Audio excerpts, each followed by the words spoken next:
Me dejaron ahí plantada en la acera de la Terminal 2 del Aeropuerto Internacional de la Ciudad de México, como si fuera una maleta vieja que ya no cierra bien y que da vergüenza cargar. El humo de los autobuses y el claxon desesperado de los taxistas me golpeaban la cara, pero yo no sentía nada. Estaba congelada, no por el frío de la mañana, sino por el hielo que acababa de invadir mi pecho al ver las luces traseras de la camioneta de mi hijo alejarse entre el tráfico. Roberto ni siquiera tuvo el valor de mirarme a los ojos. Iba al volante con la vista fija al frente, mientras mis manos arrugadas y temblorosas apretaban el mango de mi equipaje Louis Vuitton, ese que compré hace 20 años, cuando mi esposo aún vivía y éramos una familia de verdad.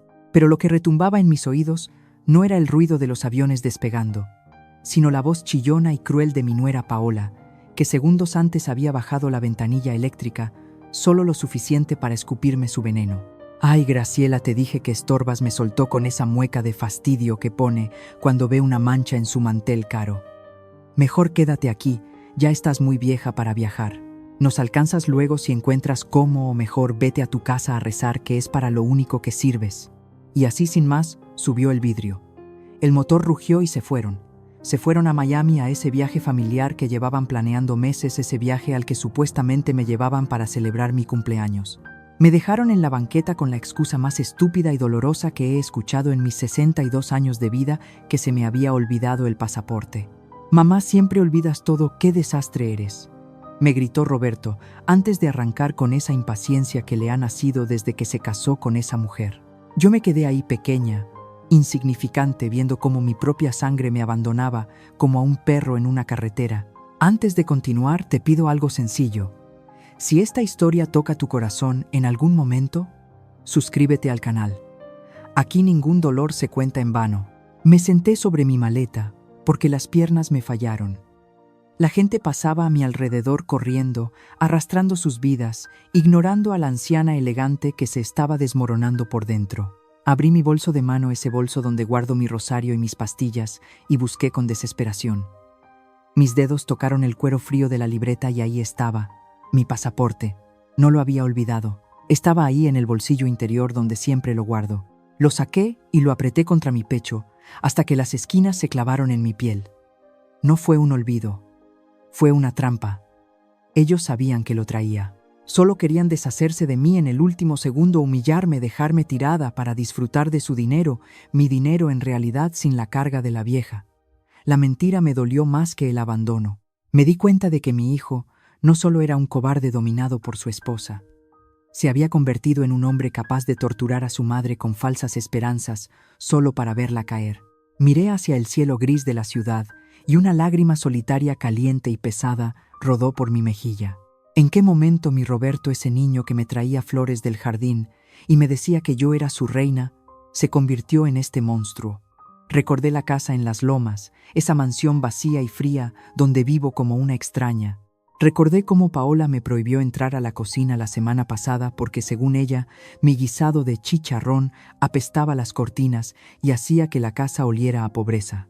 «Aquí comemos salmón, Graciela, ¿no esas cochinadas de pueblo?», me dijo mientras tiraba mi olla a la basura.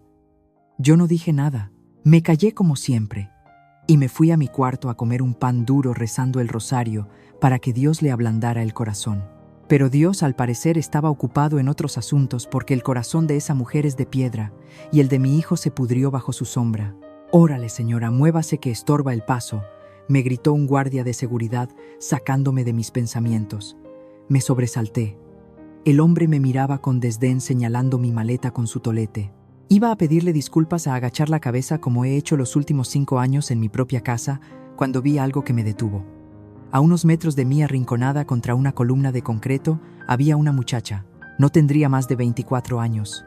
Llevaba una falda desgastada, un suéter que le quedaba grande y unos zapatos de tela sucios de polvo. Pero lo que me partió el alma fue lo que tenía en los brazos, un bulto envuelto en una cobija raída. Un bebé. La muchacha estaba llorando en silencio con esa dignidad rota de los que ya no tienen lágrimas que derramar. El mismo guardia que me había gritado a mí se dirigió ahora hacia ella, pero con mucha más agresividad. «Te dije que te largaras, chamaca, aquí no es albergue. Si no te vas ahorita llamo a la patrulla para que te lleven por vagancia», le escupió el hombre haciéndole un ademán amenazante. La chica se encogió protegiendo al bebé con su propio cuerpo, como si su espalda fuera el único escudo contra la crueldad del mundo. «Por favor, señor», susurró ella, con una voz que temblaba de hambre y miedo. «Solo estoy esperando a que deje de llover, mi niño tiene fiebre». Algo se rompió dentro de mí en ese instante. Vi a esa niña sola atacada defendiendo a su hijo con la vida. Y luego me vi a mí misma sentada sobre una maleta llena de ropa de marca abandonada por un hijo al que le di todo. La ironía era tan amarga que me supo a bilis. Ella no tenía nada y daba la vida por su hijo. Yo lo tenía todo y mi hijo me había tirado a la basura. Me levanté. No sé de dónde saqué las fuerzas. Quizás fue la rabia, quizás fue el dolor, o quizás fue el recuerdo de mi propio esposo, que nunca permitió una injusticia frente a sus ojos. Arrastré mi maleta hasta donde estaba. El guardia me paré frente a él erguida, con toda la altura que mis tacones y mi orgullo me permitían, y lo miré fijamente a los ojos. «Si usted vuelve a levantarle la voz a esta joven», le dije con un tono bajo pero cargado de una autoridad que no sabía que aún poseía. «Le juro por la Virgen de Guadalupe que haré que pierda su trabajo antes de que termine su turno». Me escuchó. El guardia se quedó pasmado. Me miró mi ropa, mis joyas discretas pero caras, y su arrogancia se desinfló como un globo pinchado. Murmuró una disculpa a regañadientes y se alejó arrastrando los pies. Me giré hacia la muchacha. Ella me miraba con unos ojos grandes, negros y profundos, llenos de terror y asombro. «No tengas miedo, hija», le dije, y mi voz se quebró un poco. «A mí también me acaban de echar a la calle. Parece que hoy somos dos náufragas en este aeropuerto». Ella no dijo nada. Solo apartó un poco la cobija para mostrarme la carita de su bebé, un niño morenito, dormido ajeno a la miseria que lo rodeaba. Y en ese momento, en medio del ruido y la indiferencia de miles de viajeros, sentí que por primera vez en años alguien me veía. No veían a la vieja estorbo, veían a Graciela. Me quedé mirando a Rosario mientras ella acomodaba la cobija raída alrededor del pequeño Miguelito. El niño dormía con esa paz absoluta que solo tienen los inocentes, ajeno al hambre de su madre y a la frialdad de este aeropuerto que nos había masticado y escupido a las dos. Yo tenía frío, pero no era por el aire acondicionado. Era ese frío que te entra en los huesos cuando te das cuenta de que no tienes a dónde ir aunque tengas las llaves de una mansión en la bolsa. Porque ¿qué me esperaba si regresaba a mi casa en las lomas? Se los diré. Me esperaba el silencio de los pasillos vacíos, el eco de mis propios pasos sobre el mármol italiano que Paola insistió en poner, y la humillación diaria de vivir arrimada en mi propio hogar. Recordé la tarde del domingo pasado cuando intenté cargar a mi nieto menor Andresito. El niño corrió hacia mí, pero Paola se interpuso como una víbora defendiendo su nido. «No lo toques», me gritó delante de las visitas. «Tienes las manos sucias de tierra del jardín, Graciela. Vas a llenarlo de bacterias. Vete a lavar o mejor enciérrate en tu cuarto hasta que aprendas a estar presentable». Yo me miré las manos, estaban limpias. Había estado rezando, no jardineando. Pero para ella, mi sola presencia era una mancha. Mis manos, que construyeron el patrimonio que ella ahora disfruta y despilfarra, eran sucias. Esa era mi realidad, ser un fantasma que estorba un mueble viejo que huele a naftalina y que todos desean tirar a la basura pero no saben cómo sacarlo por la puerta. Si alguna vez te has sentido invisible dentro de tu propia familia, quédate conmigo y suscríbete. ¿Desde qué ciudad de México nos estás acompañando? Escríbelo en los comentarios. Me encantaría saber quién está aquí conmigo, compartiendo este peso. Miré la pantalla de salidas internacionales. Los vuelos cambiaban cada minuto: Madrid, Nueva York, Bogotá. Y entonces lo vi. Puerto Vallarta, salida en 40 minutos. Sentí una punzada eléctrica en el estómago, una mezcla de miedo y adrenalina que no sentía desde hacía años. En Vallarta, Roberto y yo compramos hace décadas una casona antigua en la colina de Conchas Chinas. La llamamos Villa Las Bugambilias. Era nuestro refugio, nuestro paraíso privado, lejos de la hipocresía de la capital. Pero hacía 3 años que no iba. Desde que Roberto murió, mis hijos la dejaron caer en el olvido. «Esa casa es un gasto inútil, mamá», me dijo Roberto hace unos meses mientras firmaba cheques con mi dinero. «¿Deberíamos venderla? ¿Está llena de humedad y bichos?» Ya nadie va a ese lugar viejo, ahora la moda es puntamita. Para ellos era un activo que se depreciaba. Para mí era el único lugar donde fui verdaderamente feliz. Metí la mano en mi bolso y mis dedos rozaron el llavero de bronce pesado que siempre llevaba conmigo por pura nostalgia. Las llaves de la villa. Nadie me las había pedido porque a nadie le importaba esa casa. Y entonces una idea loca, Una idea que cualquier persona sensata habría descartado por imprudente se instaló en mi cabeza. ¿Y si no regresaba? ¿Y si desaparecía? Roberto y Paola pensaban que yo estaba en camino a mi casa derrotada y obediente. No me buscarían. Para ellos, yo era un problema resuelto hasta que volvieran de su viaje de compras en Miami. Tenía una semana tal vez más de libertad absoluta, pero había algo más, un secreto oscuro que me pesaba en el bolsillo del saco justo al lado del corazón. Saqué el sobre doblado que había recogido del oncólogo 2 días antes. No se lo había dicho a nadie, ni a Roberto, ni a Paola, ni a mi hija Fernanda, que vive en España y que solo llama cuando necesita dinero. Cáncer de páncreas, avanzado, inoperable, 6 meses. Doña Graciela, quizás 1 año si tiene suerte y el tratamiento responde, me dijo el doctor con esa cara de lástima que ponen los médicos cuando ya no hay nada que hacer. Guardé el papel sin derramar una lágrima en el consultorio. ¿Para qué llorar? Si les contaba a mis hijos, ¿qué harían? ¿Llorarían? No. Probablemente Paola empezaría a medir las cortinas para redecorar mi cuarto antes de que mi cuerpo se enfriara. Por fin se va la vieja, pensaría. Esa certeza me dolía más que el tumor que me estaba comiendo por dentro. Me giré hacia Rosario. La muchacha estaba intentando acomodarse en el suelo para dormir un poco usando su mochila como almohada. Se veía tan frágil, tan quebrada por la vida, y sin embargo tenía una fuerza en la mirada que me recordaba a mí misma cuando llegué a la ciudad hace 40 años, sin nada más que sueños y hambre. Me acerqué a ella y le toqué el hombro suavemente. Ella se sobresaltó, abrazando al bebé contra su pecho, como si yo fuera a robárselo. No te asustes, hija, le dije suavemente. Levántate, nos vamos. Ella me miró confundida con el miedo de un animal acorralado. ¿A dónde, señora? No tengo dinero, no tengo a dónde ir. Ya le dije al guardia que me voy en cuanto deje de llover. Su voz temblaba, pero había dignidad en ella. No estaba pidiendo limosna. Estaba pidiendo tiempo. No te estoy corriendo, le respondí extendiéndole una mano.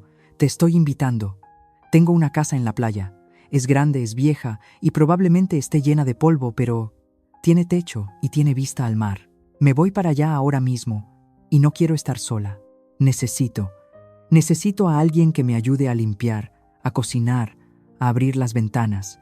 Te pago el boleto y te doy trabajo. Comida y techo para ti y para tu hijo. Rosario me miró como si yo estuviera loca, y tal vez lo estaba, una señora de las lomas invitando a una desconocida del aeropuerto a su casa de verano. ¿Por qué haría eso por mí?, preguntó desconfiada entrecerrando los ojos. Usted no me conoce. Podría ser una ladrona. Podría robarle todo. Solté una risa seca sin humor. Hija, lo que se puede robar con las manos no me importa. Ya me han robado cosas peores, los que llevan mi propia sangre. Me han robado la paz, el respeto y las ganas de vivir. Me incliné hacia ella bajando la voz para que nadie más escuchara, aunque en ese aeropuerto a nadie le importábamos un comino. Me estoy muriendo, Rosario. Me queda poco tiempo y no quiero pasarlo viendo las caras de hipócritas de mi familia. Quiero ver el mar, quiero comer caldo de pollo caliente, quiero compañía sincera. Tú necesitas un hogar, yo necesito humanidad. ¿Es un trato o prefieres quedarte aquí a esperar a que el guardia cumpla su amenaza? Vi la duda en sus ojos, el debate interno entre el miedo a lo desconocido y la desesperación de su realidad. Miró a su bebé que dormía ajeno a todo y luego me miró a mí. Sus ojos se llenaron de lágrimas, pero esta vez no eran de tristeza, eran de alivio. Se levantó despacio sacudiéndose el polvo de la falda y asintió. No sé limpiar casas de ricos, señora, murmuró bajando la cabeza, pero aprendo rápido y cocino bueno. Mi abuela me enseñó a hacer mole. Con eso me basta, le dije tomando mi maleta Louis Vuitton con una mano y ofreciéndole el brazo con la otra. Y deja de decirme señora, me llamo Graciela, y a partir de hoy tú y yo somos las únicas dueñas de nuestro destino. Caminamos juntas hacia el mostrador de la aerolínea. Yo con mi ropa cara y mi enfermedad secreta, ella con su ropa raída y su vida rota. 2 mujeres descartadas por el mundo, a punto de cometer la locura más grande de nuestras vidas. Mientras compraba los boletos sentí que por primera vez en años estaba tomando una decisión por mí misma, no por lo que diría Paola o por lo que esperaría Roberto. Estaba recuperando el control, aunque fuera solo para el final. No sabía qué nos esperaba en esa casa abandonada, pero sabía una cosa. Prefería morir frente al mar con una extraña bondadosa que vivir un día más en el infierno de oro de mi hijo. El taxi subió trabajosamente por las calles empedradas de conchas chinas, rugiendo en cada curva mientras la bahía de Puerto Vallarta se abría ante nosotras como un abrazo azul y profundo. Yo iba en el asiento trasero apretando el bolso contra mi pecho, sintiendo cómo el corazón me latía con una mezcla de nostalgia y terror. Rosario miraba por la ventana con la boca ligeramente abierta, maravillada por el mar que nunca había visto, mientras Miguelito dormía en su regazo. Cuando el conductor frenó frente al portón de hierro forjado de Villa Las Bugambilias, sentí que se me caía el alma a los pies. Lo que en mis recuerdos era un palacio blanco lleno de flores, ahora parecía una tumba abandonada. Las bugambilias estaban secas trepando como esqueletos por los muros descarapelados. El portón estaba oxidado, y había una capa de polvo y hojas muertas cubriendo la entrada principal. Era el reflejo exacto de mi vida, una fachada elegante, que se caía a pedazos porque nadie se había molestado en cuidarla. Le pagué al taxista y nos quedamos solas frente a la reja. Saqué el llavero de bronce rezando para que la cerradura no estuviera trabada por el salitre. Giró con un chirrido agónico como un lamento metálico. «Bienvenida a mi palacio de ruinas», dije con una amargura que no pude disimular. Entramos. El aire dentro de la casa estaba viciado en cerrado caliente, olía a humedad y a abandono. Los muebles estaban cubiertos con sábanas blancas que ahora parecían sudarios grises por el polvo acumulado. Caminé por la sala y pasé el dedo por una mesa de centro. Mi dedo quedó negro. De pronto escuché la voz de mi hijo Roberto en mi cabeza, tan clara como si estuviera allí. «Mamá, ¿para qué quieres ir a ese cuchitril? Véndelo. Ese lugar huele a viejo igual que tú. Solo sirve para criar ratas». Me tuve que sostener del respaldo de un sillón porque el mareo me golpeó fuerte. No era el cáncer, era la vergüenza. La vergüenza de haber permitido que mis hijos despreciaran el patrimonio que su padre construyó con tanto esfuerzo. Muchas de nosotras guardamos secretos que pesan en el alma, dolores que escondemos bajo la alfombra para que la familia no se incomode. Si entiendes el peso que lleva mi corazón al ver mi hogar destruido, deja tu saludo y tu ciudad en los comentarios. No estamos solas en este camino de espinas. Rosario no dijo nada, no juzgó, no hizo una mueca de asco como hubiera hecho mi nuera Paola.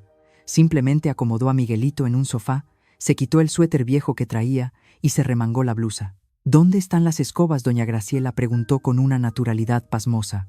¿Cómo le respondí aturdida? ¿Que dónde están las cosas para limpiar? «Esta casa es hermosa, señora, solo está dormida.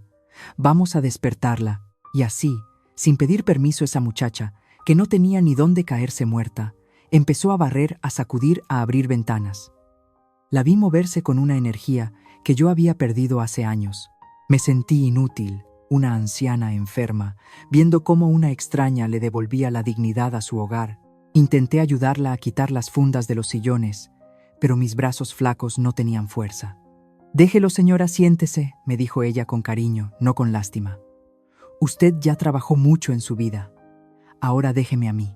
Mientras ella limpiaba, yo fui a la pequeña capilla que Roberto había mandado construir en el patio trasero. Estaba hecha un desastre.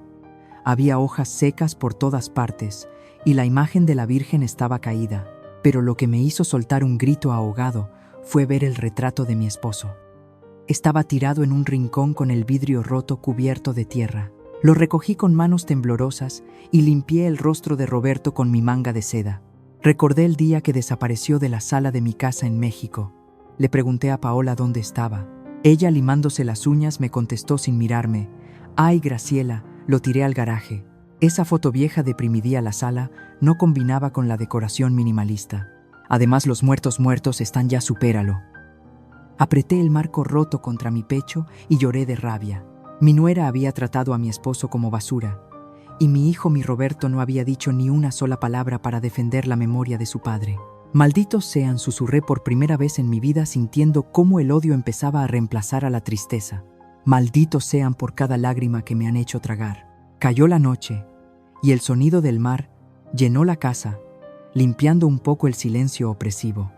Rosario apareció en la terraza con una bandeja. No había gran cosa en la despensa, solo unas latas viejas y un poco de arroz que compramos en una tiendita al subir. Pero ella había hecho magia. Me sirvió un plato de caldo caliente humeante. «Coma, señora Graciela. El cuerpo necesita calor para sanar el alma», me dijo. Probé la primera cucharada y tuve que cerrar los ojos para no desmoronarme.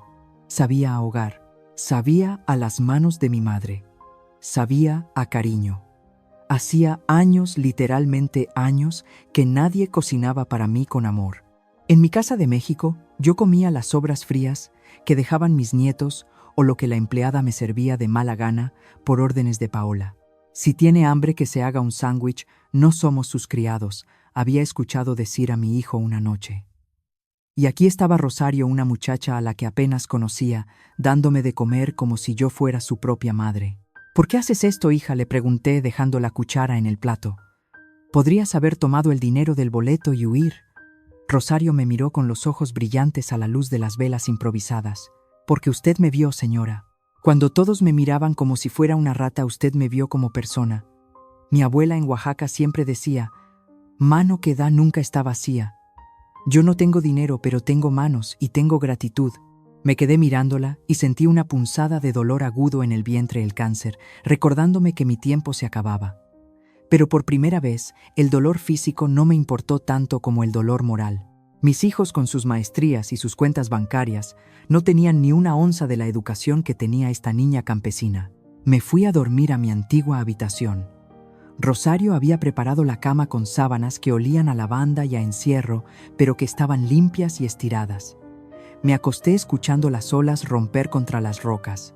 El dolor en mi abdomen era punzante, constante, un recordatorio de que la muerte me estaba respirando en la nuca. Busqué mis pastillas en el neceser y al hacerlo mi mano tropezó con algo duro en el fondo del cajón de la mesita de noche. Extrañada lo saqué. Era una carpeta de plástico azul. No era mía. La abrí con curiosidad y lo que vi hizo que se me helara la sangre en las venas. Era un avalúo inmobiliario, reciente, de hace apenas 2 meses. Y no solo eso. Había correos impresos, correspondencia entre mi hijo Roberto y un agente de bienes raíces de Puerto Vallarta. Mis ojos recorrieron las líneas con horror. Sí, la propiedad está a nombre de mi madre, pero ella ya no está en condiciones de decidir. Es una mujer senil. Estamos tramitando su incapacidad legal. En cuanto la tengamos encerrada en la residencia, firmaremos la venta. Asegúrate de que el comprador sepa que el terreno vale más sin la casa vieja encima. Queremos demolerla. El papel se me cayó de las manos. Senil, incapacidad, encerrada. Mi propio hijo no solo me despreciaba. Estaba planeando declararme loca para quitarme todo, venderme como si fuera un mueble viejo y tirar la casa de su padre para que unos extraños construyeran condominios. El cáncer me estaba matando despacio, pero mi hijo acababa de clavarme un puñal directo en el corazón. Me levanté de la cama temblando de furia y caminé hacia el balcón. El mar rugía ahí abajo, negro y poderoso. Me sequé las lágrimas bruscamente. Se acabó la Graciela que llora. Se acabó la madre abnegada. Si ellos querían guerra, si querían jugar con mi vida y mi patrimonio, iban a descubrir que esta vieja senil todavía tenía garras. Y yo no iba a caer sola. La rabia es un veneno que si no lo escupes te calcina por dentro, y esa noche mi cuerpo, debilitado por el cáncer y traicionado por la sangre, simplemente no pudo más. Después de leer aquellos correos donde mi propio hijo planeaba declararme loca para vender mi refugio, sentí un calor sofocante subirme por el cuello como si me hubieran prendido fuego en las entrañas. Intenté gritar, intenté romper el papel, pero el mundo se volvió negro de repente. Lo último que escuché fue el grito aterrorizado de Rosario y el sonido seco de mi propio cuerpo golpeando el suelo de loseta fría. No hubo túnel de luz ni recuerdos de mi vida pasando frente a mis ojos. Solo hubo oscuridad y el dolor punzante constante que me recordaba que seguía viva, aunque a veces deseara no estarlo. Desperté horas después con el olor inconfundible a alcohol y yodo. Estaba en una habitación pequeña de la clínica local de Puerto Vallarta, conectada a un suero que goteaba con una lentitud exasperante. A mi lado, sentada en una silla de plástico incómoda, estaba Rosario con los ojos rojos de tanto llorar y sosteniendo mi mano como si fuera su única ancla en medio de una tormenta. En cuanto vio que abrí los ojos, se inclinó sobre mí. Gracias a la Virgen, doña Graciela, susurró besando mi frente sudada. Pensé que se nos iba. El doctor dijo que sus niveles estaban por los suelos.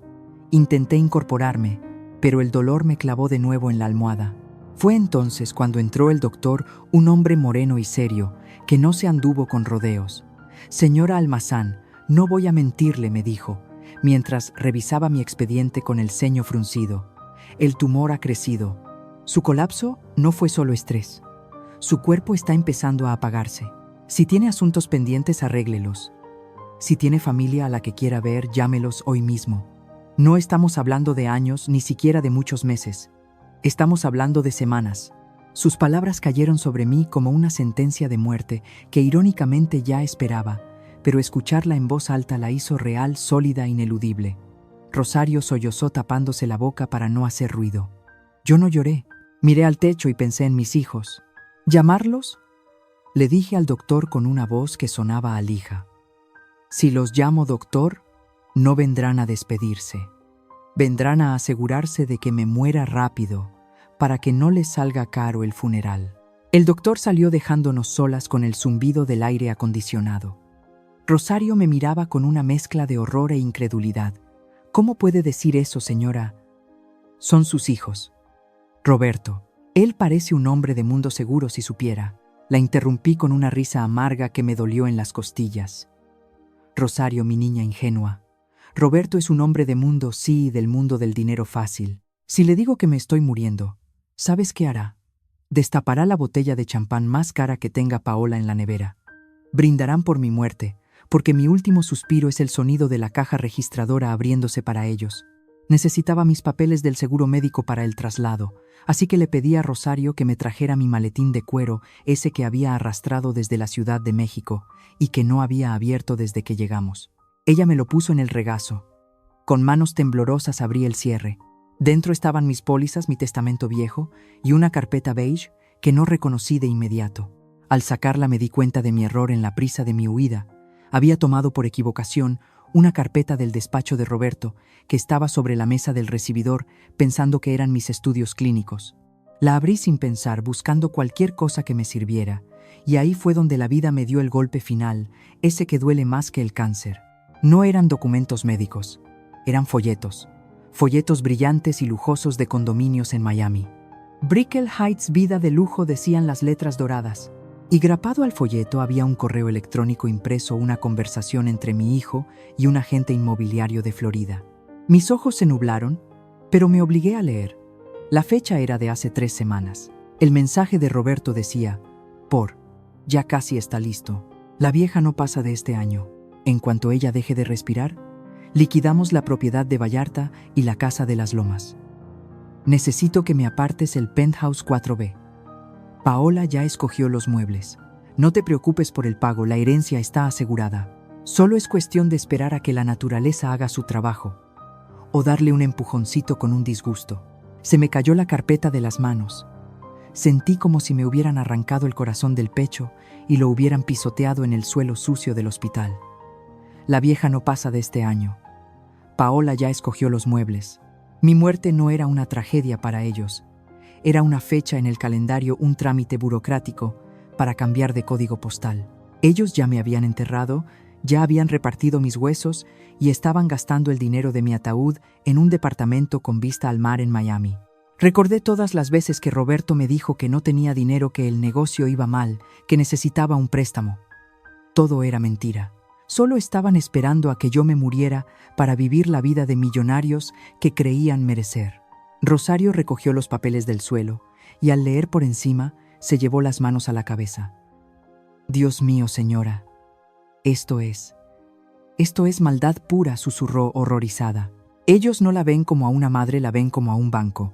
Asentí, sintiendo cómo las lágrimas calientes finalmente brotaban no de tristeza, sino de una furia volcánica que empezó a calentarme la sangre, borrando el miedo a la muerte. Habían apostado a mi final, habían brindado por mi cáncer. Roberto, mi sangre, mi primogénito, estaba comprando su futuro con mi cadáver. Me sequé las lágrimas con el dorso de la mano bruscamente. El monitor cardíaco a mi lado empezó a pitar más rápido, reflejando la tormenta que se desataba dentro de mí. ¿Sabe qué, Rosario?, le dije con una voz que ya no temblaba, una voz que venía desde lo más profundo de mi dignidad herida. El doctor se equivoca. No me voy a morir todavía. No les voy a dar el gusto. Roberto quiere un penthouse en Miami. ¿Verdad? Quiere que me muera para ser rico. Me arranqué la vía del suero del brazo, sin importarme el hilo de sangre que manchó las sábanas blancas. Rosario intentó detenerme asustada, pero la miré con una determinación que la frenó en seco. «Pásame el teléfono, hija. Voy a hacer una llamada». No iba a llamar a un sacerdote para la extrema unción, iba a llamar a mi abogado. Si ellos querían jugar a esperar mi muerte, yo les iba a enseñar que los muertos también pueden morder. Y mi mordida iba a ser letal. «Paola quiere muebles nuevos», murmuré con una sonrisa torcida, marcando el número de don Anselmo. «Pues se va a tener que conformar con los muebles de la cárcel porque de mí no van a ver ni un solo centavo». Me lavé la sangre seca del brazo en el lavabo de la pequeña habitación de la clínica, con la calma de quien se prepara para una ceremonia sagrada. No sentía dolor, o tal vez el dolor era tan intenso que mi mente había decidido ignorarlo para permitirme sobrevivir. Rosario me observaba desde la esquina con los ojos hinchados y las manos apretadas contra el pecho, como si temiera que yo fuera a desvanecerme en el aire si dejaba de mirarme. Pero yo no me iba a desvanecer. Al contrario, me sentía más sólida, más pesada y más real que nunca. El cáncer seguía ahí devorando mis células, pero la rabia había encendido un motor de supervivencia que la quimioterapia jamás pudo tocar. Me miré al espejo, ese espejo manchado de humedad de un hospital de pueblo, y vi a una mujer que ya no pedía permiso para existir. Me alisé el cabello canoso, me ajusté la blusa de seda arrugada y me prometí frente a mi propio reflejo que no derramaría ni una sola lágrima más por Roberto. El luto se había acabado antes de empezar. Ahora tocaba la cacería. Salimos de la clínica bajo el sol abrasador de la tarde. El calor de Puerto Vallarta que antes me sofocaba, ahora me parecía una caricia necesaria, un recordatorio de que seguía respirando. En cuanto llegamos a la villa, fui directa al teléfono fijo, ese aparato antiguo de disco que mis hijos despreciaban por obsoleto, y marqué el número privado de don Anselmo. Sabía que él contestaría. Anselmo ha sido el guardián de los secretos de mi esposo y míos por 40 años. Es un hombre de la vieja escuela de los que creen que la lealtad vale más que el oro y que la palabra dada es un contrato firmado con sangre. «Graciela, ¿qué sucede?», preguntó al tercer timbrazo su voz rasposa, llena de una preocupación genuina que contrastaba brutalmente con la frialdad de mi propia familia. «Anselmo, necesito que vengas a Vallarta. Hoy. Ahora. No traigas consuelos, trae papeles. Trae todo lo necesario para redactar un nuevo testamento y una cesión de derechos irrevocable. Y Anselmo, prepárate para la guerra». Escuchar hasta el final es el primer paso para no callar más. El despertar de una mujer es imparable. Si estás de acuerdo con que la justicia debe tomarse, aunque sea con mano dura, deja tu like para fortalecer esta historia, porque sé que muchas de ustedes desde sus casas me están prestando su fuerza en este momento. Anselmo llegó al día siguiente en el primer vuelo de la mañana con su maletín de cuero gastado y su traje gris impecable a pesar del calor tropical. Nos sentamos en la terraza frente al mar que rugía como un testigo mudo. No perdí tiempo en saludos. Le puse sobre la mesa de cristal los folletos de los condominios en Miami y la copia del correo electrónico de Roberto. Anselmo leyó cada línea con una lentitud meticulosa, ajustándose los lentes, y vi cómo su rostro se endurecía pasando de la incredulidad a una repugnancia profunda. Cuando terminó, dejó los papeles sobre la mesa como si estuvieran contaminados. «Esto no es ambición, Graciela», dijo con voz grave mirando el horizonte. «Esto es rapiña. Tu hijo no tiene sangre en las venas, tiene anticongelante. Está negociando con tu cadáver antes de que dejes de respirar». «Lo sé», respondí secamente sirviéndome un vaso de agua con mano firme. «Por eso te llamé. Quiero cambiarlo todo. Quiero desheredarlos. A Roberto, a Paola, a Fernanda, a todos. No quiero que reciban ni un centavo, ni un ladrillo, ni siquiera el polvo de mis zapatos». Anselmo asintió, pero luego me miró con esa astucia de abogado viejo que ha ganado 1000 juicios imposibles. «Podemos hacerlo, Graciela. La ley está de tu lado, especialmente con estas pruebas de ingratitud. Pero si simplemente los sacas del testamento van a impugnar. Dirán que estabas loca, que el cáncer te afectó el cerebro, que esa muchacha Rosario te manipuló. Se pasarán años en tribunales y mancharán tu memoria para conseguir lo que quieren». Me quedé callada escuchando el zumbido de las cigarras. Tenía razón. Roberto y Paola eran capaces de arrastrar mi nombre por el fango con tal de conseguir su penthouse en Miami. Necesitaba algo más definitivo. Necesitaba que ellos mismos se pusieran la soga al cuello. «¿Y si les damos lo que quieren?», dije de repente, una idea oscura y brillante formándose en mi mente. Anselmo me miró confundido. ¿De qué hablas? Me incliné hacia adelante, mis ojos clavados en los suyos. Ellos quieren heredar. Están desesperados. Tienen prisa. Vamos a usar su avaricia en su contra. Voy a fingir que estoy muriendo, Anselmo, ahora mismo. Voy a hacer que Rosario los llame y les diga que estoy en las últimas, que el cáncer me ganó y que en un momento de lucidez quiero firmar el traspaso de las propiedades para evitarles impuestos y juicios sucesorios.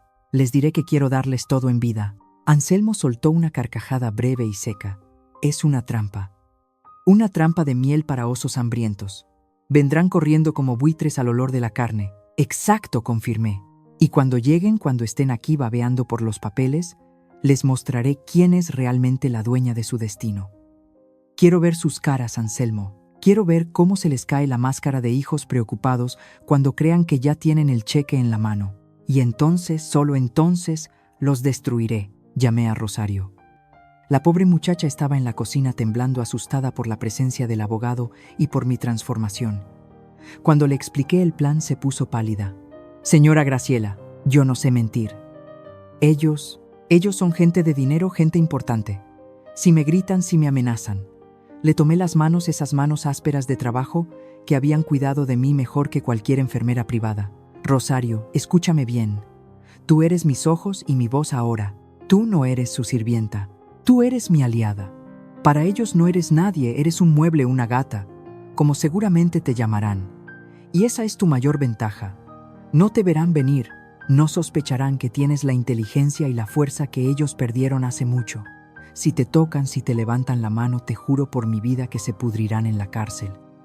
Pero no te tocarán porque estarán demasiado ocupados contando el dinero que creen que van a recibir. Rosario tragó saliva, miró a su hijo Miguelito que jugaba en el suelo con una cuchara de madera y asintió. Vi nacer en ella una chispa de valentía, el reflejo de mi propia furia. Está bien, señora, lo haré, por usted. Preparamos el escenario con la precisión de una obra de teatro. Me acosté en la cama principal, me quité el maquillaje, dejé que mis ojeras y mi palidez natural tomaran el protagonismo.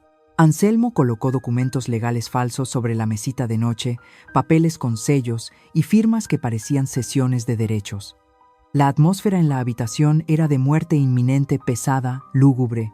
«Es la hora», dijo Anselmo mirando su reloj de bolsillo. Rosario tomó el teléfono.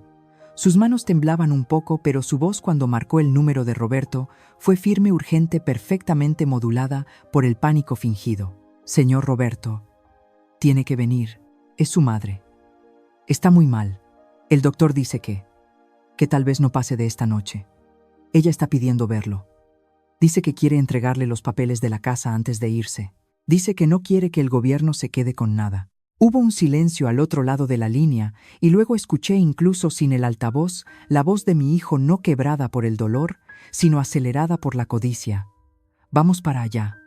No dejes que firme nada con nadie más. No llames a nadie». Llegamos en el primer vuelo. Colgó. Me recosté en las almohadas cerrando los ojos, sintiendo una extraña paz. La trampa estaba puesta, los buitres estaban en camino, y yo, la vieja inútil, estaba a punto de darles la lección más cara de sus vidas. Escuché el motor de la camioneta rugir en la entrada de la villa mucho antes de que tocaran el timbre. No llegaron con la cautela de quien visita a un moribundo, ni con el silencio respetuoso que se le debe a la enfermedad. Llegaron haciendo ruido, cerrando las puertas del vehículo con golpes secos y hablando a voces, como si estuvieran llegando a un resort todo incluido, y no al lecho de muerte de su madre. Mi corazón martilleaba contra mis costillas, amenazando con delatarme, pero me obligué a relajar cada músculo, a dejar la boca entreabierta y a mantener los párpados cerrados, convertida en una estatua de cera que respiraba apenas lo suficiente para no ser cadáver, pero tampoco lo bastante para ser una molestia. Rosario, mi valiente cómplice, corrió a abrir la puerta y desde mi habitación pude escuchar el primer acto de esta farsa grotesca que mi hijo llamaba preocupación familiar. «¡Ay, quítate, gata igualada, no estorbes el paso!», gritó Paola desde el recibidor. Su voz chillona resonó en las paredes de piedra de la villa, rompiendo la paz que habíamos construido. «Ni se te ocurra tocarnos con esas manos sucias. ¿Dónde está mi suegra? Espero que no se haya muerto todavía, porque traemos prisa, y el notario no trabaja horas extras». Sentí una punzada de odio puro en el estómago. No preguntaron, ¿cómo está? Preguntaron si seguía viva por un trámite. Rosario intentó responder murmurando algo sobre mi estado delicado, pero Roberto la interrumpió con esa arrogancia que aprendió en los clubes de golf y no en mi casa. Cállate y lleva las maletas a la habitación de invitados.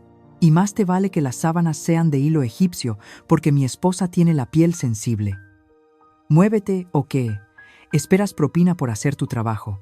Los pasos se acercaron por el pasillo. Eran 3 pares de zapatos.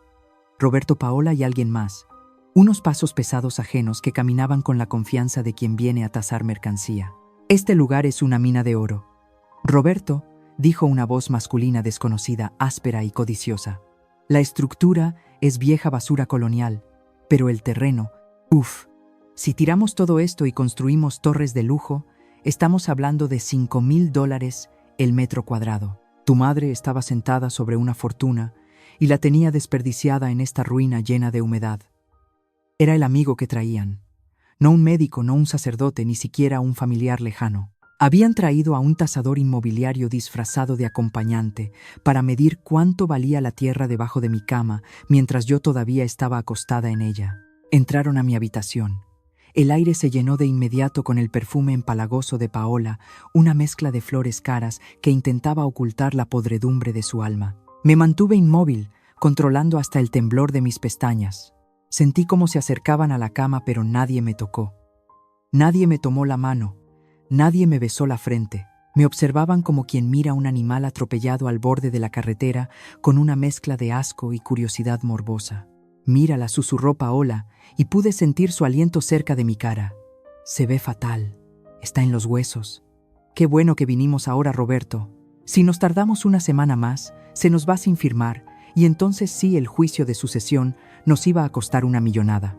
Mira esas uñas, qué asco. Ni para morirse tiene clase esta vieja. Roberto suspiró un sonido largo de impaciencia. Ya. Lo importante es que sigue respirando. Licenciado, trae los documentos listos. El hombre desconocido, el tasador buitre, respondió con el sonido inconfundible de un maletín abriéndose y papeles deslizándose. Aquí está todo. Cesión de derechos irrevocable, poder notarial amplio y la donación en vida de la propiedad de las lomas. Solo necesitamos su huella digital si no puede sostener la pluma. La ley es flexible si hay testigos. Y nosotros somos los testigos.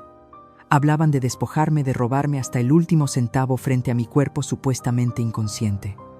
No había ni un ápice de dolor en sus voces, solo cálculo financiero.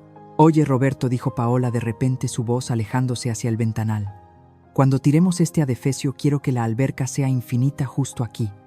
Y ese árbol viejo del patio, ¿cómo se llama? Níspero, córtalo. Me tapa la vista al mar y seguro atrae ratas. Odio las cosas viejas. Todo lo que huele a tu madre tiene que irse. Ese árbol lo plantó su padre el día que compramos la casa. Era el orgullo de Roberto padre. Y mi hijo, mi sangre, solo respondió: sí, mi amor, lo que tú digas. Mañana mismo pido que traigan la motosierra. Pero primero lo primero. Hay que despertarla lo suficiente para que garabatee su nombre. Sintieron que Rosario entraba a la habitación con una bandeja. El tintineo de los vasos interrumpió su planificación de demolición. Señores, dijo Rosario con voz firme, aunque yo sabía que estaba aterrorizada. La señora necesita descanso. El doctor dijo que no se le puede agitar. Si la despiertan bruscamente podría darle un ataque. Paola soltó una carcajada seca y cruel. ¿Y a quién le importa lo que diga un doctor de pueblo, gata? Tú estás aquí para servir café, no para dar opiniones médicas. Si se muere del susto, mejor. Nos ahorramos el hospital. Ahora lárgate a la cocina y no salgas hasta que te llamemos. Y llévate esa bandeja, que este cuarto apesta a medicina barata y a pobreza. Escuché cómo empujaban a Rosario fuera de la habitación y cerraban la puerta. Me quedé sola con los 3 depredadores. Sentí la mano fría y sudorosa de Roberto agarrar mi hombro y sacudirme con una violencia que no era necesaria. Mamá, despierta, dijo alzando la voz. Mamá, deja de hacerte la muerta. Tenemos que hablar de negocios. Traje los papeles para que no te preocupes por nada. Firma y te dejamos descansar en paz. Para siempre. La amenaza velada flotó en el aire denso de la habitación. Para siempre. No era una promesa de descanso, era una sentencia. Querían mi firma y luego querían mi final. Mi mente luchaba entre el deseo de abrir los ojos y escupirles en la cara o seguir con el plan. Tenía que esperar. Tenía que aguantar un poco más. La cena. La cena era el escenario final. Abrí los ojos lentamente, fingiendo una debilidad extrema, y los miré. Vi sus rostros no de alivio al verme despertar, sino de depredadores que ven a la presa moverse. «Roberto», susurré con voz quebrada, «eres tú». Él sonrió, esa sonrisa falsa que usa para los clientes. «Sí, mamá. Estoy aquí. Vinimos a cuidarte. Pero necesitamos que firmes unos papelitos para poder pagar tus medicinas. Es por tu bien. Por mi bien. La mentira más grande del mundo». Cerré los ojos de nuevo y asentí levemente. «Tengo hambre», dije preparando el terreno para el último acto. «Quiero una última cena familiar». Paola bufó. «¿Cena? Ahora? Ay, por favor. Bueno, que la sirvienta prepare algo rápido. Pero después de cenar firmas, Graciela. No tengo toda la noche». Ellos creían que tenían el control. Creían que la cena sería su victoria. No sabían que estaban a punto de sentarse a la mesa con su propia destrucción. La mesa del comedor estaba puesta con la vajilla de Talavera que Roberto padre y yo compramos en nuestro primer viaje a Puebla hace más de 30 años. Rosario se había desvivido en la cocina preparando un mole poblano oscuro y espeso, cuyo aroma a chocolate y especias llenaba la casa, intentando disimular el olor a humedad y a traición que impregnaba las paredes. Me sacaron de la habitación en una silla de ruedas vieja que encontraron en el garaje, empujada por mi hijo, como si fuera un bulto de ropa sucia que estorba en el pasillo. Me sentaron a la cabecera con la cabeza caída sobre el pecho, fingiendo que el esfuerzo de mantenerme erguida era casi insoportable, cuando en realidad lo insoportable era tener que respirar el mismo aire que ellos. Paola se sentó a mi derecha, mirando el plato de mole, con una expresión de repugnancia tan visceral que parecía que le hubieran servido veneno. «¿Qué es esta porquería?», soltó Paola, empujando el plato lejos de ella con la punta de sus dedos manicurados. «Huele a mercado, a grasa barata. Roberto, te dije que no pienso comer estas cochinadas. Mi estómago es delicado, no está hecho para comida de pobres». Rosario, que estaba de pie junto a la puerta de la cocina, esperando servir las tortillas calientes, bajó la cabeza humillada. «Señora, es mole casero, lo hice con la receta de mi abuela», intentó explicar con voz temblorosa, pero Paola la cortó con un grito que hizo vibrar las copas. «Cállate, gata igualada, nadie te pidió tu opinión ni tu historia familiar. Llévate esto a la cocina y cómetelo tú si quieres, o dáselo a los perros, que es para lo único que sirve. Yo pedí sushi del mejor restaurante de la zona. Y tú te vas a comer allá en el suelo si es necesario, porque no quiero ver tu cara de india mientras ceno». Roberto ni siquiera levantó la vista de su teléfono. «Haz lo que dice», mi esposa murmuró, como quien espanta una mosca. «Y trae el vino. El bueno, no el vinagre que seguramente compraste tú». Vi a Rosario recoger los platos con lágrimas en los ojos y retirarse a la cocina. La puerta vaivén se cerró tras ella, dejándome a solas con los monstruos. Paola sacó su comida de unas bolsas de plástico que habían traído, ignorando la solemnidad del momento. Yo no probé bocado.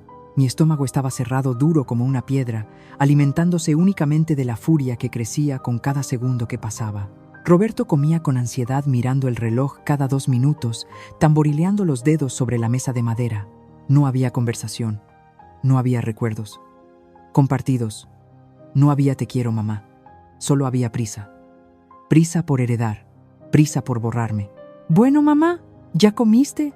¿Ya descansaste?», dijo Roberto de repente, limpiándose la boca con la servilleta de tela y sacando una pluma Montblanc de su saco. Empujó los documentos hacia mí, apartando los cubiertos con brusquedad. «Firma aquí. Es lo mejor para todos. Así, no te preocupas por impuestos ni mantenimientos. Nosotros nos encargamos de todo. Tú solo tienes que descansar y dejarte ir». Su voz intentaba ser suave, pero sus ojos eran fríos, calculadores, vacíos de cualquier rastro de humanidad.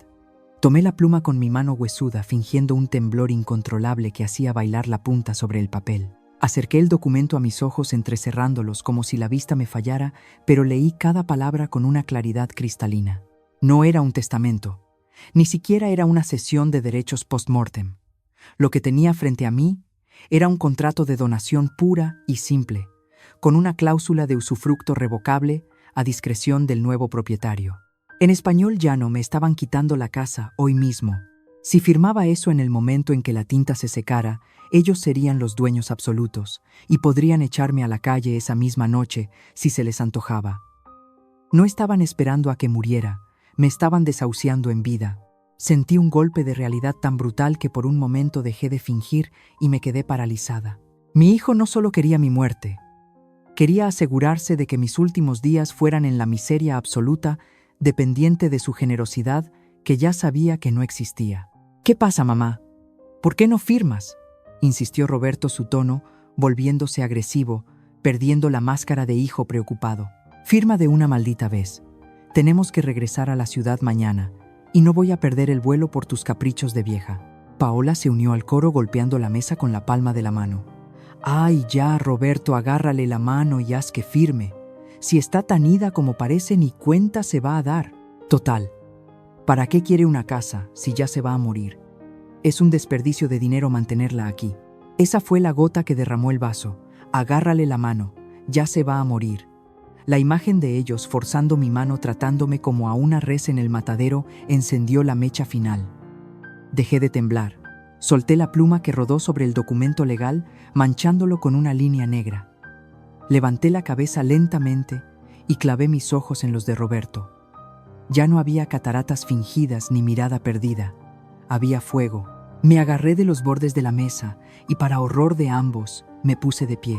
Empujé la silla de ruedas hacia atrás con tal fuerza que chocó contra la pared y volcó con un estruendo metálico. «Creen que estoy muerta», grité, y mi voz no era el susurro de una moribunda, sino el rugido de una leona herida. «Creen que soy un pedazo de carne que pueden destazar mientras todavía respira». Roberto se quedó petrificado con la boca abierta, incapaz de procesar que la madre que creía tener bajo su bota se estaba levantando. Paola soltó el rollo de sushi que tenía en la mano. Agarré el contrato de donación, lo arrugué en una bola compacta y se lo lancé a la cara a mi hijo con todas mis fuerzas. El papel le golpeó en la nariz y cayó en su plato sucio. «Mírame, Roberto. Mírame bien», continué golpeando la mesa con el puño cerrado, haciendo saltar la vajilla. «No tengo Alzheimer, no estoy senil y no estoy ciega. He visto cada movimiento sucio, he leído cada correo asqueroso que mandaste a Miami. Sé que querías venderme como si fuera ganado. Yo no me estoy muriendo de enfermedad, Roberto, me estoy muriendo de vergüenza. Vergüenza de haberte parido, vergüenza de haber criado a un parásito que es capaz de robarle a su madre en su lecho de muerte». El silencio que siguió a mis gritos fue sepulcral, solo roto por la respiración agitada de los tres. Roberto estaba pálido, como si hubiera visto un fantasma. «Mamá, tú sabías», balbuceó retrocediendo un paso. «Sí sabía», le espeté caminando hacia él con paso firme, sin rastro de debilidad. «Sabía que eras ambicioso, pero nunca imaginé que fueras un criminal. Querías la casa, querías el dinero. Pues te tengo una noticia, hijo mío. Te vas a quedar con las ganas, porque mientras yo tenga un aliento de vida en este cuerpo, tú no vas a ver ni un centavo de mi trabajo. Lárguense de mi mesa, me dan asco». El silencio que siguió a mi explosión fue denso, casi sólido, como si el aire de la habitación se hubiera convertido en plomo. Roberto seguía mirándome con la boca abierta, pálido, como un muerto, mientras que Paola, recuperándose del shock inicial, intentaba recomponer su máscara de superioridad, aunque le temblaba la barbilla. «Mamá, estás confundida», balbuceó mi hijo, intentando una última y patética táctica de manipulación. «El cáncer. Seguramente te afectó la cabeza. No sabes lo que estás diciendo. Estás alterada». Di un paso hacia atrás y sonreí, pero no con calidez, sino con la frialdad de un juez dictando sentencia. «¿Alterada? Nunca he estado más lúcida en mi vida, Roberto. Y para que veas que no es un delirio de vieja loca, traje a alguien que te lo puede explicar con palabras que entiendas». Giré la cabeza hacia la puerta de la cocina, que había permanecido entreabierta. «Licenciado Anselmo, por favor, pase. Ya es hora de que conozcan la realidad». De las sombras emergió don Anselmo, impecable, con su carpeta de cuero bajo el brazo y una expresión de severidad que imponía respeto inmediato. Roberto y Paola retrocedieron instintivamente. Conocían a Anselmo. Sabían que era el hombre de confianza de mi difunto esposo, un abogado de la vieja guardia, que no se prestaba a juegos sucios. Anselmo no los saludó. Simplemente caminó hasta la mesa, apartó los platos sucios de sushi con un gesto de desdén y colocó un documento legal grueso y sellado en el centro. «Buenas noches», dijo con su voz rasposa. «Lo que tienen frente a ustedes no es una propuesta, es un hecho consumado. Hace 48 horas, la señora Graciela firmó la constitución de un fideicomiso irrevocable de administración y garantía. Todas las propiedades, la Casa de las Lomas, esta villa en Vallarta, las cuentas de inversión y los seguros, todo ha sido transferido a la titularidad del fideicomiso». Paola soltó una risa nerviosa histérica. «¿Un fideicomiso? ¿Y quién lo maneja? Tu viejo decrépito seguro Graciela te nombró albacea para que te quedes con una tajada». Anselmo la miró por encima de sus lentes, con una calma que helaba la sangre. «No, señora, yo solo soy el representante legal. La administradora única con poder absoluto de decisión sobre cada centavo y cada ladrillo es otra persona. Alguien que ha demostrado tener la lealtad y la humanidad que a ustedes les falta». Anselmo se giró y extendió la mano hacia la cocina. «Rosario, ven aquí, por favor». Rosario salió de su escondite con los ojos rojos pero la cabeza en alto. Se había quitado el delantal sucio y se había alisado el cabello. Se paró junto a mí, no como la sirvienta, sino como mi igual. Roberto miró a Rosario, luego a mí, y luego soltó una carcajada incrédula. «La gata. Pusiste todo a nombre de la gata. Esto es ridículo. Cualquier juez anulará esto por incapacidad mental. Estamos en un punto sin retorno. Quédate hasta el final para la gran revelación. ¿Crees que Graciela fue demasiado lejos o se quedó corta?» «No está a su nombre, imbécil», le espeté, disfrutando cada segundo de su confusión. «Está a nombre del fideicomiso. Rosario es la administradora. Ella decide quién recibe dinero, cuándo y cuánto. Ella firma los cheques. Ella autoriza las reparaciones. Ella decide quién entra y quién sale de mis casas». Me acerqué a Paola, que parecía estar a punto de sufrir un infarto. «Así que, querida nuera, si quieres comprarte otro bolso de marca, o si quieres pagar la tarjeta de crédito que tienes topada, vas a tener que pedirle permiso a la mujer que hace 5 minutos mandaste a comer al suelo. Vas a tener que pedirle por favor a la gata igualada».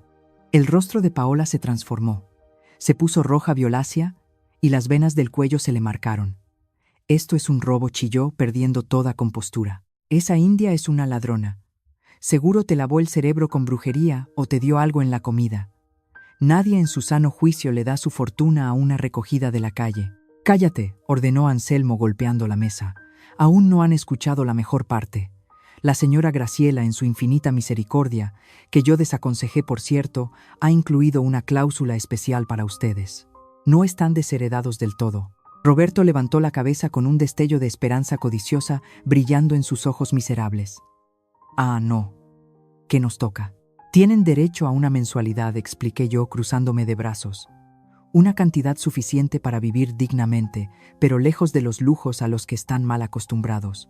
Sin embargo, para desbloquear ese pago cada mes hay una condición innegociable». Miré a Rosario y le hice un gesto para que ella lo dijera. Rosario dio un paso adelante con la voz temblorosa pero firme.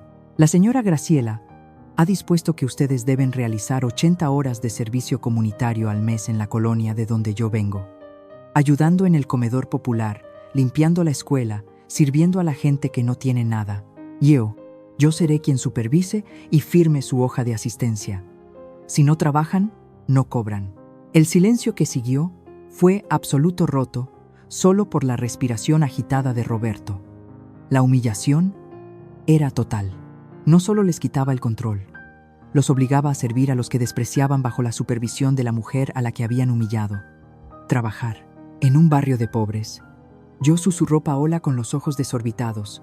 «Estás loca. Prefiero morirme de hambre». Y entonces, como un animal salvaje acorralado, Paola perdió la razón. Soltó un grito gutural y se abalanzó sobre Rosario con las manos convertidas en garras intentando arañarle la cara. «Maldita trepadora, te voy a matar, devuélveme mi dinero». Todo pasó muy rápido. Roberto intentó detenerla, pero Paola estaba fuera de sí. Sin embargo, no llegó a tocar a Rosario. La puerta principal se abrió de golpe y 2 oficiales de la policía municipal entraron con las manos en los cinturones. Yo los había llamado antes de la cena, previendo que la gente de bien perdiera los estribos. «Quietos», Todos, gritó el oficial. Paola se detuvo jadeando con el maquillaje corrido y el cabello revuelto, luciendo por primera vez como lo que realmente era, una mujer vulgar y desesperada. Oficiales, dije con una calma glacial señalando a mi hijo y a mi nuera. Estas personas han invadido mi propiedad, me han agredido verbalmente y acaban de intentar atacar a mi administradora. Quiero que los saquen de mi casa inmediatamente. Y si se resisten, quiero presentar cargos por intento de lesiones y amenazas. Roberto me miró y en sus ojos vi el terror puro de quien se da cuenta de que ha perdido la partida. Mamá, no puedes hacernos esto. No tenemos a dónde ir. No tenemos dinero para el hotel. Cancelaste las tarjetas. Lo sé, respondí, caminando hacia la puerta para abrírsela a los policías. Y me importa un bledo. Tienen 2 pies sanos. Pueden caminar. O pueden pedirle al amigo tasador que los lleve si es que no huyó ya. Lárguense de mi casa. Lárguense de mi vida. Y no vuelvan a menos que sea con la hoja de servicio firmada por Rosario. Los policías agarraron a Paola por los brazos cuando intentó resistirse, y a Roberto lo empujaron hacia la salida. Los vi ser arrastrados fuera de Villa Las Bugambilias, gritando, llorando, maldiciendo. Cuando la puerta se cerró tras ellos y escuché el motor de la patrulla alejarse, el silencio volvió a la casa. Pero ya no era un silencio de muerte. Era un silencio limpio. Miré a Rosario, que estaba temblando, y a Anselmo, que guardaba los papeles con una sonrisa satisfecha. Me sentía agotada. El cáncer me mordía las entrañas, pero mi alma estaba volando. Había recuperado mi trono, y la reina había dictado sentencia. Vi cómo las luces rojas y azules de la patrulla se desvanecían en la oscuridad de la selva que rodea Conchas Chinas, llevándose consigo los gritos histéricos de mi nuera y la dignidad rota de mi hijo. Cuando el último destello desapareció dejándonos a Rosario y a mí sumidas en el coro nocturno de los grillos y el mar, sentí un dolor físico en el pecho agudo y profundo. No era el cáncer. Era la sensación visceral de haberme arrancado un miembro podrido del cuerpo. Cerré la puerta principal con doble llave, pasando el cerrojo con una fuerza que no sabía que me quedaba, y me apoyé en la madera fría. Rosario se acercó con pasos tímidos, como si temiera que mi furia pudiera volverse contra ella en cualquier momento. «¿Está bien, señora?», preguntó en un susurro. La miré y por primera vez en años me permití ser completamente honesta. «No, Rosario, no estoy bien. Acabo de echar a la calle a la persona que llevé en mi vientre. Pero esta noche voy a dormir mejor que en los últimos 10 años, porque por fin la basura está fuera de mi casa». Mientras nosotras recuperábamos el aliento en la seguridad de la villa, Roberto y Paola comenzaban su descenso a los infiernos. Me enteré después por el reporte del comisario municipal, que es viejo amigo de Anselmo, de la escena dantesca que protagonizaron. Los policías los dejaron en la carretera principal, lejos de cualquier hotel de 5 estrellas, bajo la luz amarillenta de una farola solitaria. Paola, con su vestido de diseñador manchado de rímel y sudor, intentó pedir un Uber, pero la aplicación rechazó el pago. Intentó con otra tarjeta y luego con otra. Fondos insuficientes. Tarjeta bloqueada por el titular. Anselmo había sido rápido. En el momento en que salieron por mi puerta sus líneas de crédito que estaban ligadas a mis cuentas como adicionales, fueron canceladas. Paola le gritó a Roberto golpeándole el pecho con sus puños cerrados. «Eres un inútil. Me prometiste que la vieja estaba muerta.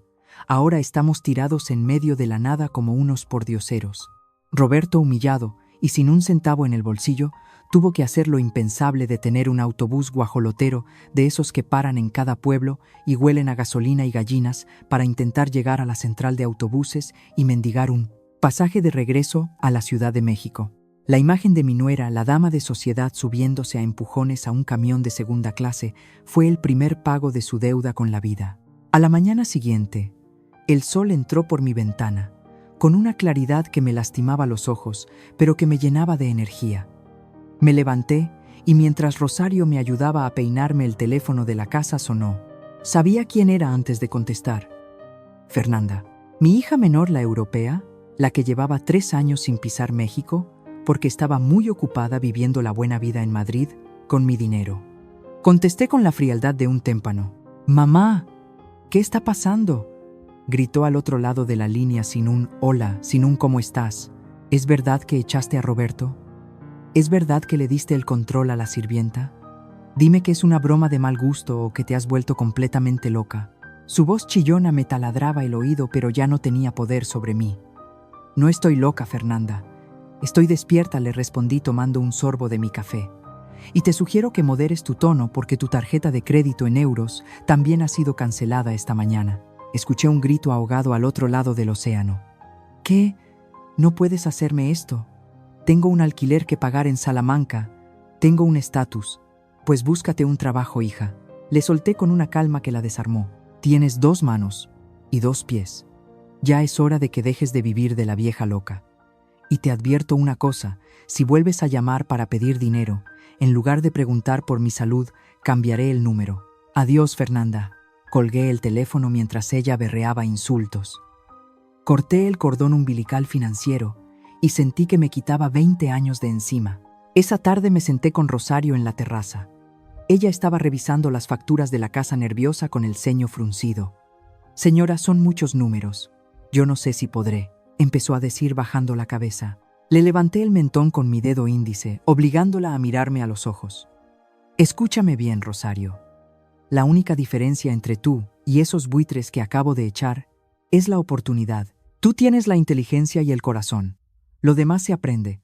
Saqué mis libros de contabilidad, mis registros de inversiones, los mapas de mis propiedades. Pasé las siguientes semanas enseñándole no solo a administrar una fortuna, sino a comportarse como la dueña de ella. No bajes la mirada ante nadie, le decía cuando íbamos al banco a firmar los traspasos. Si te miran mal por tu color de piel o por tu ropa, levanta la cabeza y recuerda que eres tú quien firma los cheques. La dignidad no se compra, se ejerce. Ver a Rosario transformarse fue mi último gran proyecto. Dejó de ser la muchacha asustadiza para convertirse en una mujer firme. Aprendió a negociar con los proveedores, a exigir respeto a los empleados del mantenimiento que antes la ignoraban. Y Miguelito, su hijo, corría por el jardín de la villa, ese jardín donde mis propios nietos nunca jugaron porque sus padres decían que había demasiados mosquitos. Ver a ese niño reír bajo la bugambilia florecida me dio más vida que cualquier medicina. Él era mi nieto de corazón, y Rosario era la hija que la vida me debía. Pero el destino aún tenía una última vuelta de tuerca para Roberto y Paola. Un mes después del incidente me llegó el rumor a través de Anselmo. Al regresar a la Ciudad de México, intentaron entrar a la Casa de las Lomas. Las cerraduras habían sido cambiadas. Sus cosas, su ropa de marca, sus joyas y sus muebles pretenciosos estaban en una bodega de almacenamiento pagada por un mes. Después de eso, si no pagaban, se irían a subasta. Tuvieron que irse a vivir a un motel de paso en la colonia Doctores, porque ninguno de sus amigos de la alta sociedad quiso recibirlos cuando se corrió la voz de que estaban desheredados. El amigo tasador que habían traído a Vallarta los bloqueó de WhatsApp en cuanto vio que el negocio se había caído. Una noche, recibí un mensaje de voz de Roberto. Estaba borracho, llorando, balbuceando. Mamá, perdóname. Paola me dejó. Se fue con un tipo que conoció en el gimnasio. Dice que no puede vivir con un perdedor. Mamá, tengo hambre. Déjame volver. Escuché el mensaje 3 veces. Mi instinto materno, ese músculo traicionero, quiso correr a rescatarlo. Quiso mandarle un boleto de avión. Quiso abrazarlo. Pero luego miré mis manos flacas y manchadas por la quimio y la edad, y recordé el documento que querían que firmara. Recordé el ya casi se muere. Recordé el desprecio. Borré el mensaje sin contestar. No era crueldad, era la lección final. Si Roberto quería redimirse, tendría que hacerlo desde el fondo del pozo sin mi mano para sacarlo. Tenía que aprender a ser hombre, aunque fuera a los 40 años, y a la mala. Yo ya no tenía tiempo para criar adultos. Miré hacia el mar donde el sol se ponía pintando el agua de sangre y oro y sentí que el dolor en mi vientre se hacía más agudo, más constante. El final estaba cerca, lo sentía en mis huesos. Pero por primera vez en mi vida no tenía miedo. Había limpiado mi casa, había asegurado mi legado y estaba lista para ver caer el telón. 6 meses después de aquella noche en que expulsé a los demonios de mi vida, el mar de Puerto Vallarta sigue rugiendo con la misma fuerza, pero mi cuerpo ya no le sigue el ritmo. El cáncer, ese inquilino silencioso y voraz, ha reclamado casi todo el territorio. Mis manos, antes fuertes y capaces de firmar cheques que hacían temblar a los banqueros, ahora son delgadas como papel de arroz, llenas de manchas moradas por las agujas y el tiempo. Estoy sentada en la terraza envuelta en una manta de lana, aunque hace calor porque el frío que siento ya no viene de afuera, sino de la cercanía del final. Pero no estoy sola. Rosario está a mi lado meciendo a Miguelito en la hamaca, y don Anselmo fuma su puro en la barandilla, vigilando el horizonte como el viejo guardián que siempre ha sido. Ayer Anselmo me trajo las últimas noticias de la capital, y mentiría si dijera que no sentí una satisfacción oscura, casi pecaminosa al escucharlas. Roberto, mi hijo, el gran empresario que soñaba con penthouses en Miami, está trabajando de chofer en una aplicación de transporte. Anselmo me contó que lo vio la semana pasada delgado, con la camisa sudada y la mirada de un perro apaleado, abriéndole la puerta a unos jovencitos borrachos afuera de un antro en Polanco. ¿Me reconoció?, le pregunté a Anselmo con un hilo de voz.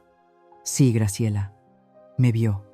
Y por primera vez en su vida bajó la cabeza por vergüenza, no para mirar su teléfono. Intentó decirme algo, tal vez preguntar por ti, pero arranqué antes de que pudiera abrir la boca.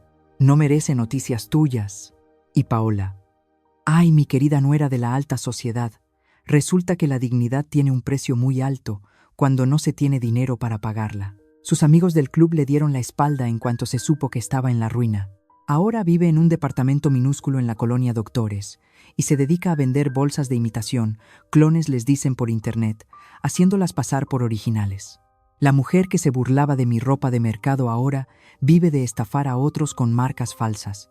La vida, con su ironía perfecta, la ha puesto exactamente en el lugar que tanto despreciaba, en la necesidad, en la mentira barata, en la irrelevancia. Saber que están pagando cada lágrima que me hicieron derramar me permite soltar el último lastre que me ataba a este mundo. Ya no hay cuentas pendientes. El saldo está saldado. Rosario se acerca con un vaso de agua y mis pastillas para el dolor. Sus ojos, siempre tan limpios, están llenos de una tristeza que intenta disimular con una sonrisa valiente. Tómese esto, doña Graciela, me dice suavemente. Y luego le leo un rato, ¿quiere? Le acarició la mejilla. Esta muchacha que llegó a mi vida como una extraña en un aeropuerto, ha limpiado mis vómitos, ha sostenido mi cabeza cuando el dolor me ciega y ha defendido mi nombre con más ferocidad que cualquiera de mi propia sangre. Rosario, le digo, y mi voz suena como hojas secas arrastradas por el viento. Siéntate. Necesito decirte algo antes de que la morfina me lleve a dormir. Ella se sienta a mis pies recargando la cabeza en mis rodillas. No hable de despedidas, señora. Todavía tenemos tiempo. No, hija. El tiempo se acabó. Y está bien. No tengo miedo. Respiro hondo, llenando mis pulmones con el aire salado. Escúchame bien. Cuando yo me vaya van a venir. Roberto y Fernanda van a venir llorando, vestidos de negro, gritando que aman a su madre. Van a querer entrar a la casa. Van a querer abrir el ataúd. Van a querer jugar a la familia dolida para ver si pueden rascar alguna moneda de la lástima de la gente. Aprieto su mano con la poca fuerza que me queda. No los dejes entrar, Rosario. No permitas que su hipocresía manche mi final. Tú eres la dueña de esta casa ahora. Tú eres la guardiana de mi memoria. Si Roberto se acerca a la reja, le dices que su madre murió el día que él deseó mi muerte en ese correo electrónico. Le dices que Graciela Almazán no dejó hijos huérfanos, dejó parásitos desheredados. Y tú eres mi hija, no por sangre sino por lealtad. La sangre es un accidente biológico, Rosario. La lealtad es una elección diaria. Y tú me elegiste cuando yo no era nadie. Rosario llora en silencio, besando mis manos deformadas. Se lo prometo, señora, se lo juro por Miguelito. Nadie va a entrar aquí. Nadie va a tocar lo que es suyo. Siento una paz inmensa, una ligereza que empieza a elevarme.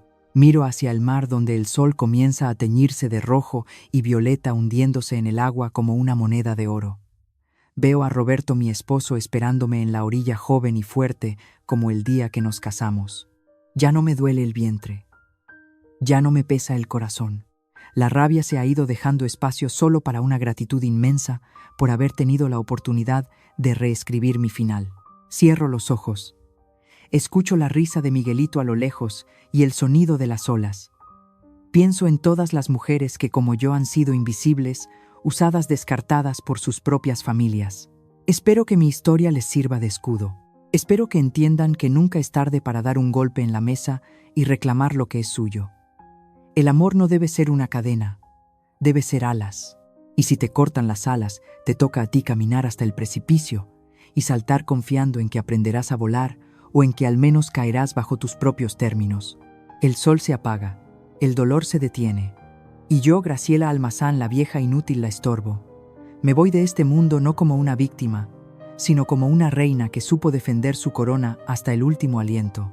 Me voy sabiendo que mi legado no quedó en manos de quienes querían destruirlo, sino en las manos de quien supo amarlo. Y esa, mis queridas amigas, es la única victoria que importa. Adiós. Dicen que el funeral fue un evento privado blindado por guardias de seguridad que Anselmo contrató. Roberto y Fernanda intentaron entrar, hicieron un escándalo en la puerta, gritaron ante las cámaras de televisión que Rosario era una arribista que había secuestrado a su madre. Pero Rosario, con la dignidad que yo le enseñé, salió a la reja, les entregó una copia de mi carta final y les cerró la puerta en la cara sin decir una palabra. Hoy la Fundación Graciela Almazán ayuda a cientos de mujeres mayores que han sido abandonadas por sus familias, dándoles techo, comida y asesoría legal para que no les roben lo que es suyo. Rosario dirige todo desde la oficina principal con Miguelito jugando a sus pies. Y mis hijos siguen pagando su deuda con la vida mes a mes, esperando una herencia que nunca llegará, aprendiendo a la mala, que el respeto no se hereda, se gana. El atardecer trae paz después de la tormenta. ¿Cómo está tu corazón ahora? Escribe una palabra que defina esta historia para ti en los comentarios. Si llegaste hasta aquí, gracias por acompañarme en este viaje. Comparte esta lección con quien la necesite, porque el silencio es el mejor cómplice del abuso. Y hoy hemos decidido romperlo. Aviso importante. Naturaleza de la historia. Los personajes, situaciones y eventos narrados en este video son completamente ficticios y han sido creados con fines de entretenimiento y reflexión dramática. Cualquier parecido con personas vivas o muertas o con hechos reales es pura coincidencia. Realidad social. Sin embargo, los temas abordados en esta historia, como el maltrato psicológico hacia los adultos mayores, el despojo patrimonial, la violencia económica y el abandono familiar, son problemáticas reales y serias que afectan a miles de personas en nuestra sociedad. La ficción muchas veces es un espejo de realidades duras que preferimos ignorar. Búsqueda de ayuda. Si tú o alguien que conoces se encuentra en una situación de abuso, abandono, presión para ceder bienes o violencia intrafamiliar, no estás solo. Existen instituciones gubernamentales, organizaciones civiles y profesionales legales dedicados a proteger los derechos de las personas mayores. Te instamos a buscar asesoría legal, apoyo psicológico o contactar a las autoridades competentes en tu localidad para recibir la orientación y protección necesaria. El silencio no es la solución. Alzar la voz es el primer paso hacia la justicia y la dignidad.